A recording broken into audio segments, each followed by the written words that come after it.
அனைவருக்கும் வணக்கம். இன்று ஒரு தகவல் மூலம் உங்களை சந்திப்பது உங்கள் அபி. பார்வதி தேவியின் வியர்வை பூமியில் விழ அதிலிருந்து அவதரித்த நமது முத்தாரம்மனை அரக்கியரின் 3 குழந்தைகளுக்கு தாயாக இருக்கும்படி பார்வதி தேவி கட்டளையிட்டாள். இதற்காக நமது முத்தாரம்மனை அரக்கியின் 3 மகளை வளர்க்க வேண்டும் என்று பார்வதி தேவி கட்டளையிட்டாள். யார் இந்த அரக்கிகள்? அவர்கள் என்ன செய்து கொண்டிருந்தனர் என்பதை பற்றிய ஒரு சிறிய கதையை பற்றி நாம் இப்பொழுது பார்க்க போகிறோம். முன்னோர் காலத்தில் சம்பு என்ற தீவுக்கு அப்பால் 7 கடல் தாண்டி கமலை என்ற சுனை அருகே மாணிக்கத்தால் ஆன ஒரு புற்று ஒன்று இருந்தது. அதில் 5 தலை நாகம் ஒன்று பல காலமாக வாழ்ந்து வந்தது. அந்நாகம் பல காலம் சேமித்து வைத்த விஷமானது ஒரு அமுத கலசமாக மாறியிருந்தது. ஒரு நாள் அந்நாகம் தன் வயிற்றில் இருந்த கலசத்தை ஈஞ்செடுத்தது.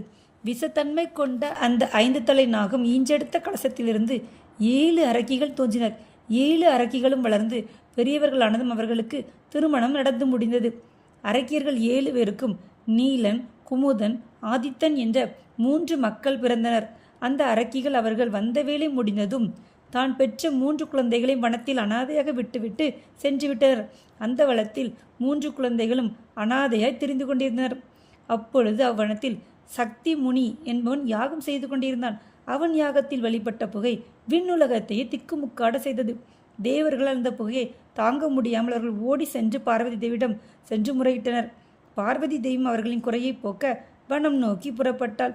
அங்கு பெரும் புகை எங்கும் பரவி கிடந்தது. பார்வதி தேவி அந்த புகையை கட்டுக்குள் கொண்டு வர பெரும் முயற்சி செய்தாள். அப்பொழுது அவள் நெற்றியிலிருந்து வியர்வை துளிகள் முத்து முத்தாக பூமியில் தெளித்தது. அந்த வியர்வை துளியிலிருந்து முத்தாரம்மன் தோற்றினாள். அதை பார்த்த பார்வதி தேவி முத்தாரம்மனிடம் அனாதையாய் காட்டில் அலைந்து திரியும் அரக்கியின் 3 குழந்தைகளுக்கு தாயாக இருக்கும்படி கட்டளையிட்டார். அந்த கட்டளையை ஏற்ற நமது முத்தாரம்மை அனாதையாய் திரிந்த 3 குழந்தைகளையும் கண்டுபிடித்து அவர்களை வளர்க்க ஆரம்பித்தாள். தன் 3 குழந்தைகளான நீலன், குமுதன், ஆதித்தன் அவர்களை காக்க காண்டாபுரம் என்ற வனத்தை அழித்து அதில் முப்புற கோட்டை ஒன்று அமைத்து தன் குழந்தைகள் 3 முத்தாரம்மன் வளர்த்து வந்தாள். அந்த 3 பெரியவர்களானதும் அவர்களுக்கு திருமணம் செய்து வைத்தாள். அவர்களுக்கு சாந்தவாள் குமாரன், முத்து தம்பி, முத்துக்குமரன் எனும் 3 மக்கள்கள் பிறந்தனர். முத்தாரம்மனின் 3 பேரன்களும் சிறிது நாட்களிலேயே நாம் யார், நமது சக்தி என அறிந்து கொண்டனர். கொஞ்சம் கொஞ்சமாக அவர்களின் அரக்கத்தன்மை அதிகரித்து தேவர்களை வெறுக்க ஆரம்பித்தனர். தேவர்களின் யாகம், அவர்கள் செய்யும் செயல் என எல்லாவற்றையும் எதிர்த்தனர். முத்தாரம்மனின் 3 பேரன்கள் செய்யும் தவறுகளுக்கு அவர்கள் தகப்பனார்களும் உதவி செய்தனர். தேவர்களால் முத்தாரம்மணி பேரன்களை ஒன்றும் செய்ய முடியவில்லை. அவர்கள் ஓடி சென்று திருமாலிடம் முறையிட்டனர். திருமாலும் 3 அழிக்க எவ்வளவோ முயற்சி செய்தும் முடியாமல் இறுதியில் அவரும் கைவிட்டார். அடுத்தபடியாக தேவர்கள் அனைவரும் சிவபெருமானிடம் சென்று முறையிட்டனர். சிவபெருமானும் தேவர்களை காப்பதாக வாக்களித்தார். இதனால் தேவர்கள் அங்கிருந்து மன நிம்மதியோடு சென்றனர். முத்தாரம்மனின் பேரன்கள் சிவபூஜை செய்து கொண்டிருக்கும் போது அவர்களை அழிக்க சிவபெருமான் அங்கு வந்தார்.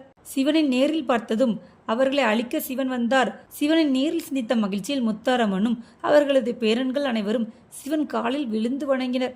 வந்த காரியத்தை மறந்து சிவன் கையில் இருந்த சூலத்தை கீழே போட்டு கைகொட்டி சிரித்தார். உடனே முப்புறமும் எரிந்து அந்த நெருப்பில் முத்தாரம்மன் தவிர மற்ற அனைவருமே சாம்பலாயிட்டனர். அதை கண்ட முத்தாரம்மன் கடும் கோபத்தோடு தனது 3 மகன்களையும் உயிர்த்தலை செய்தாள். சிவனிடம் சென்று அவர் செய்த கொலைக்காக நியாயம் கேட்டாள்.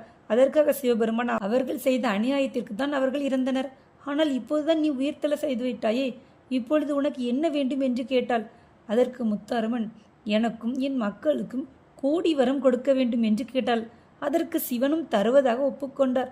தன் மகன்கள் தவிர இப்பூலக மக்களையும் காக்க பல வரங்கள் பெற்று ஒரு வண்டியில் தன் மகன்களுடன் ஊர் ஊராக சென்று நல்ல வரங்கள் அளித்து வந்தாள் நமது முத்தாரம்மன்.